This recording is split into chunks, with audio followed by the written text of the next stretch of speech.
So, not to complicate this, because I like to simplify everything, and a lot of people who do this work tend to make it more complicated. So, part of the issue is past stuff, things of the past, ancestral karmas, past life karmas, potentially. Different things that are of the past can be contributing to you feeling stuck right now in this place that you're at. But the great thing about that is it's past. It's the past. It's not now and it's not the future.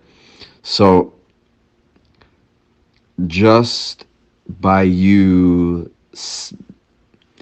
just by you acknowledging that life doesn't make sense to you, and you feel like it gets worse and worse to the point of feeling hopeless and helpless, are all things I know very, very well. And they're things that I felt relentlessly. I mean, I couldn't feel anything but those things. And what I realized essentially is that that's part of my human perception, right? And my human perception is essentially the sum total of all I have thought about, felt, and perceived, to the degree that I've created neural networks in my brain and body that hold the memory of the sum total of what I'm used to perceiving. So it's really easy to keep perceiving things in that way. Now, the real challenge, and this is what I like to speak to make it easier, is you are feeling the way you feel as a result of having felt the way you felt for a long time. So it took a while to get like that. And the only reason you keep feeling that stuff is because you already have the neural circuitry in your brain that has been, that you've installed it as a result of being stuck in these loops that you were in. And so they're essentially just there, and it's your task to keep focusing on loving them, illuminating it. Just illuminate yourself from the inside out and do it. And like, it's funny, people were saying stuff to me the other day, but I'm just going to say this anyway, because you have to do it like almost like a drug addict, like a fiend. You have to choose to love the life force in you so much that you just keep feeling it and feeling it and feeling it and feeling it. And anytime those feelings of hopelessness and stuff come up, you choose to feel this expanded sense of awareness in the face of it. It's a reminder for you to feel it even more. Now, it's not easy, right? Like, obviously, it's not easy, but it's that simple.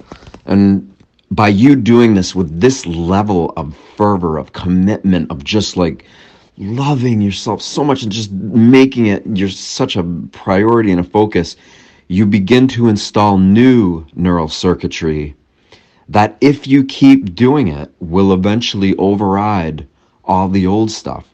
But it requires you committing to it to a level that is greater and carries a higher level of frequency and amplitude and intensity than the feelings of helplessness and stuff that you lost. And if you can do that, you have to be able to feel. And Joe Dispenza, Dr. Joe Dispenza, you should check out his deeper stuff. He really explains the science behind all this. I had to figure all this out on my own, and he's demonstrating it with science. So you should definitely check out his work too, because when you really understand and see how this is just actually a matter of finding within you the willpower, creating it's the commitment to do it no matter what. And then just like, here's an expression: the power plant doesn't have energy, it creates energy. So you are a power plant, and it's your job to create energy that overrides all the old neural networks and programming and conditioning and stuff that holds you back, because that's all it really is. Like, I know you feel that way and you're thinking that way, but it's not really anything more than just leftover residue or neural circuitry that is still there, that because of situations around your life, they keep causing your subconscious to revisit it. And that's all that's happening. So you have to like literally grab the bull by the horns and be like, you know what? I fucking love this life. I am so grateful to be here. I am just going to keep loving it and loving it and loving it, like a crack addict is looking for a fix of crack, like a heroin, like literally. And it's funny that I'm making those analogies, but it's like that degree of focus of like, you're so committed, you're so in love with the fact that you're temporarily having this human experience that could end at any second. Whatever's causing your heart to beat could just stop right now and you'd be gone. You'd leave your body and the energy that you truly are would come face to face to what it truly is. And in those brief moments between leaving your body and going back into the energy, the greater living source that it comes from, you would have brief moments in your human form where you would remember why all this was and why you incarnated, and you'd be like, oh my god, I can't believe it, because as you're leaving the body, you're being exposed to the source, which is so powerful, and it is of a frequency that is so much greater than any and all suffering that exists on the human plane. But most people don't experience that until their death. So you have to somehow tap into the part of yourself that can generate enough energy here now in the face of the things that are oppressing you, that are causing you to oppress or suppress yourself, that are holding you back. You got to create a frequency of power that overrides that stuff, and you got to keep doing it until it happens, until you break through, until you overcome it. I mean, that's what I did. And believe me, there were many times when I didn't do it. Like, it was like 2 steps forward, 1 step back, 1 step forward, 2 steps back. It wasn't like I just all of a sudden had this like massive breakthrough and everything changed for good. I freaking went all in. I was like, I was in such severe pain, mentally, emotionally, physically, spiritually, everything. I mean, it was everything in my life was so fucked up and so twisted. I just couldn't live like that. And, I wished I was dead, but I knew that that wouldn't change it. So I felt like there was no way out. And I just was in these loops and going, and then all of a sudden I had those moments where I was like, oh my God. And I probably told you this before. I was like, everything's wrong. And I started to kind of laugh a little bit. I literally started to because it was so absurd. And first I wouldn't allow myself to laugh because I felt like such a victim, because I had all those neural networks and pathways that were firing the victimization and problems of the past that had led me to where I was in that moment.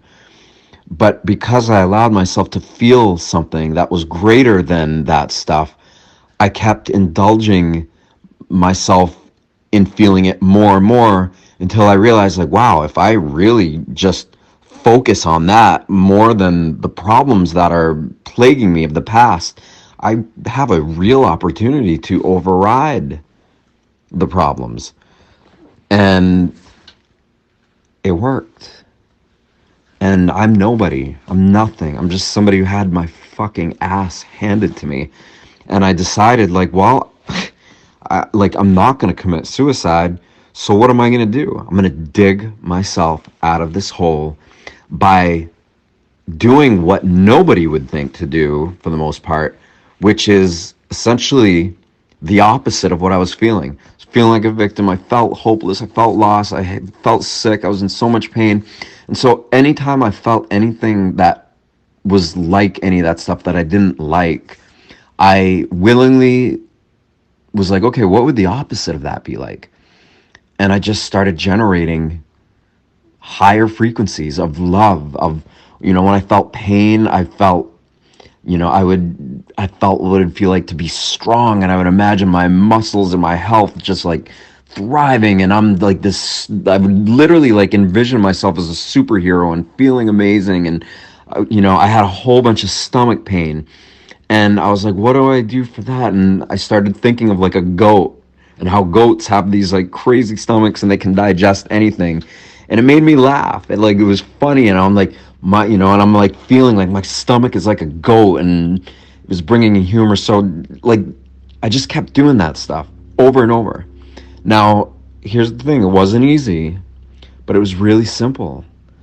And I just simply kept doing it habitually, like an addict. I took all of the addictive energy that I had, and I created new addictive habits of doing this. And, whether or not you've been an addict or not makes no difference whether you think you are not, because everybody is an addict. Every single human being, whether they know it or not, has become addicted to perceiving pattern recognition, to ascribing meaning to things that never really meant anything to us. They were just things that the world taught us meant something. And so we have become addicted to a convergent focus, meaning we have narrowed our focus to only perceive what is right in front of us according to our five human senses, right? And doing that is like literally 0.01% of reality, of what's actually happening.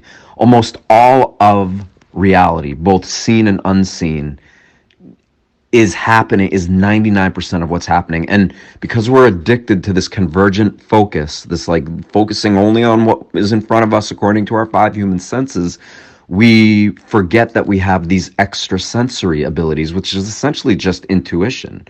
But that develops when we calm down, we relax, and we start opening our awareness, which is called a divergent focus. And so you open up your awareness and you allow it to expand, and you just keep expanding, and you make that the predominant practice of what you do.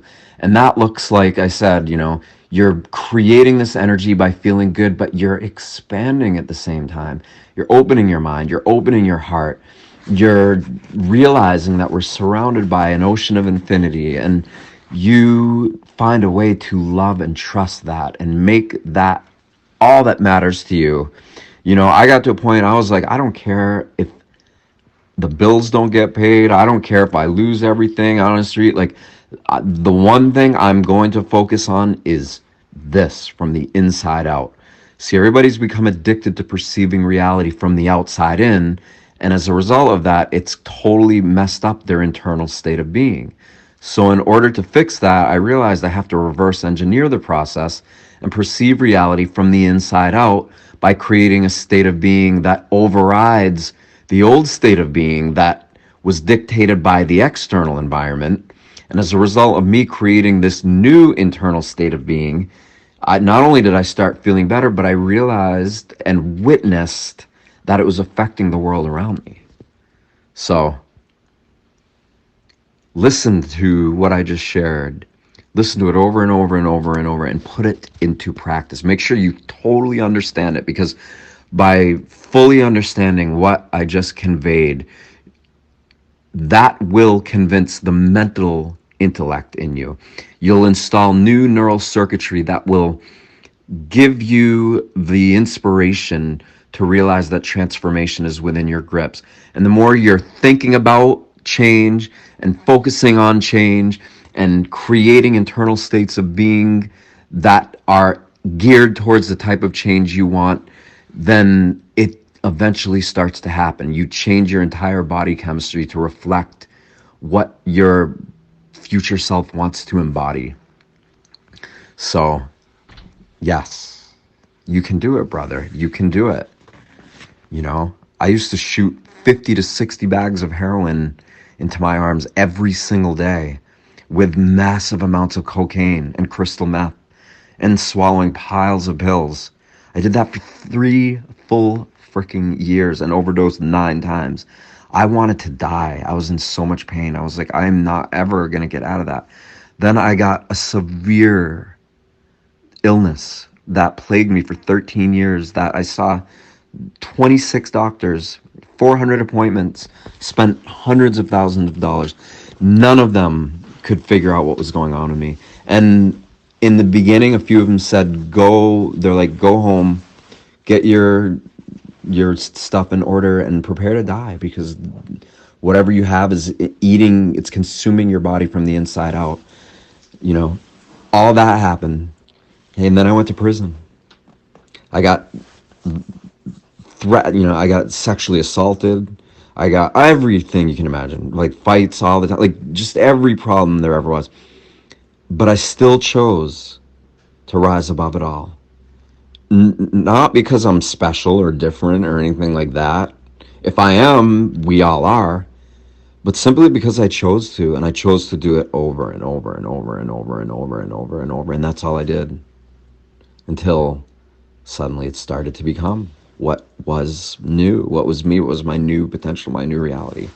So I know you can do it. The fact that you're this into it means you can do it, but you have to just do it and keep doing it until it's done. And know that as long as you put in that kind of effort, it will eventually be done. So go back and listen to this again as many times as you can. Become addicted to listening to it, because as I said, you're installing new neural circuitry that, in the event that you commit to what I'm suggesting, will totally rewire your entire perception of self and reality. It'll flood your body chemistry with feel-good chemicals, hormones, and you will eventually start to rise above these thoughts and feelings of hopelessness and whatever they may be, because and then when you do rise above it, it's a gift that you haven't recognized yet. But as long as you do this work and you just keep going at it like this, you're going to eventually come to a place where you're like, oh my God, it was the best thing. It was the greatest teacher I ever had, because it's teaching you how to evolve beyond the human condition. And know that you're not alone. Most people are feeling hopeless and lost and stuck, and they live and die like that. And that's most people. Most. So you're not most people, unless you want to be, unless you choose to be. But I know you're choosing something different. And so now you have to do this work. And you have an example now of somebody who's done this in the face of all those things and rose above it. And I'm not the only one. It's happening. And so the more you tune into that frequency of knowing that you aren't alone, you're just a minority of the few that are really taking responsibility for your destiny, and you apply this type of effort and consistency to creating a better internal state of being, it will happen. Okay, love you, brother. Keep working.